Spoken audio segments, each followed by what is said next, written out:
Gnolls, a staple of D&D, so I'm going to attempt to paint one.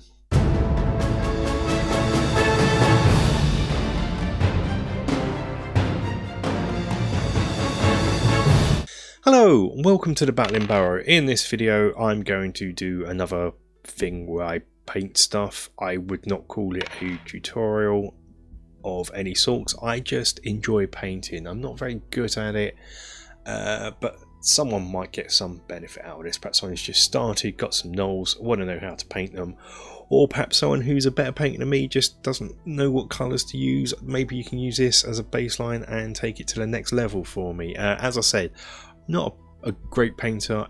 I just do it because I like it, and at the end of the day that's what this is all about, this hobby, isn't it? It's a hobby. We're doing it because we enjoy it, so let's get painting. So I have painted some gnolls before, these two chaps here, and this is sort of the scheme I want to go for and the colours I want to do, but I actually can't remember how I done these, so I'm going to try and mimic that here. So I'm thinking I'm going to sort of use these paints here. It looks like this is sort of Zamzi Desert, and then there's this, which we'll go over in a minute as the highlight. So yeah, so the first thing I am going to do is to undercoat the model in Rathbone and glue it on its base. Once he's on his base, I'm going to pop him on the handle, and in a most out of focus manner I'm going to paint all the fur and skin areas in this Zamzi Desert from Citadel. I'm not being too careful at this stage, just using a big basing brush just to block in the main bulk of this colour. Once this is done, I'm going to dry brush over some Screaming Skull, quite heavy on the face and maybe a bit lighter everywhere else. Once that's done, I'm going to use some contrast paint. This is Snakebite Leather to do his raised fur on his back here. I am going to use some of this Zygor Brown contrast paint to paint the sort of tips of his ears and his end of his snout.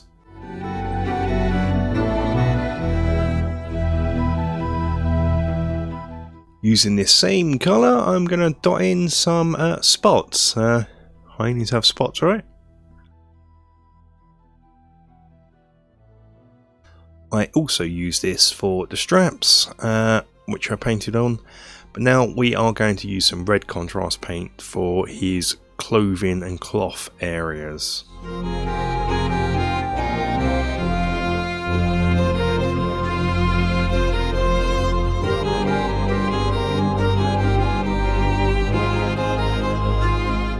The arrowheads I'm going to paint in Militarium green contrast paint.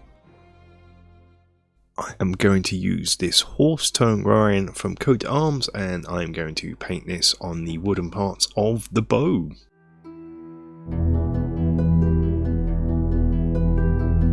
Going to paint his claw toenails and claws on his hands and his teeth in bleach bone, this old school Citadel bleach bone.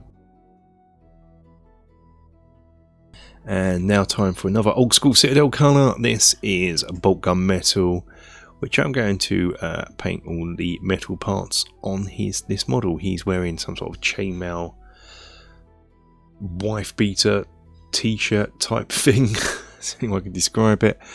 So I'm going to paint that in this bolt gun metal and any other metal bits that I'll come across on the model. Now that the bleach bone has dried, I'm going to go over that using this Skeleton Horde contrast paint. I should also use this on the sort of material straps that are on his bow.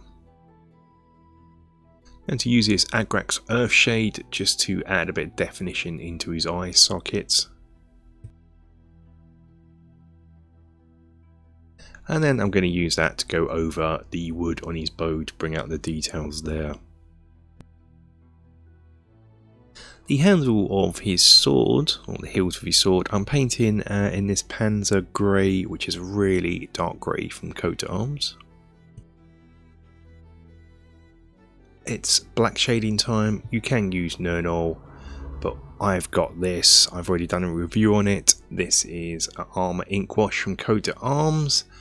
You can pretty much tell how long ago I actually recorded the footage for this, as I'm opening it for this video, even though I did the review a few months ago now. So little insight to the video making process on this channel. So I'm just going to go over all the chainmail, and it brings out the detail lovely.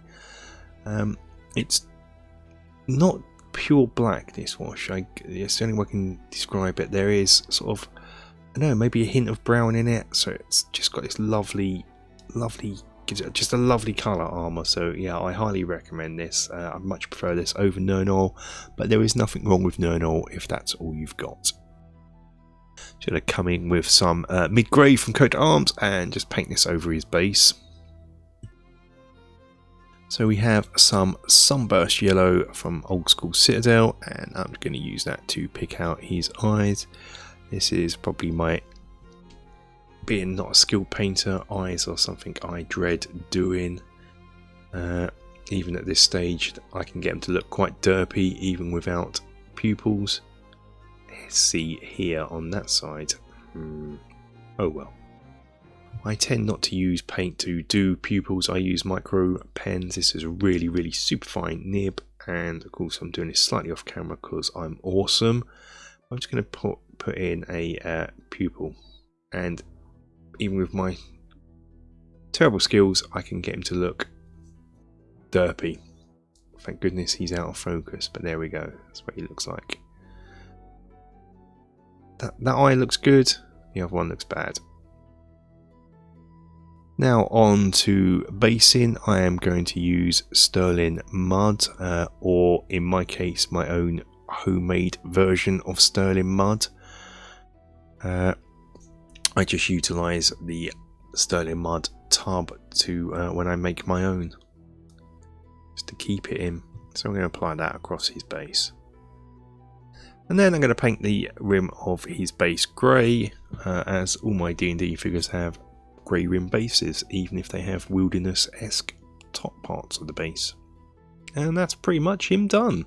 So let's take a look at them all painted up. As I said, not the best painter, but I'm actually quite happy with how they turned out. Painting should be something you do because you enjoy it, and not because you want to be good. You'll get good naturally, I guess. But that's it for this one. Hope you enjoyed it. Let me know any tips you've got for me to improve my painting.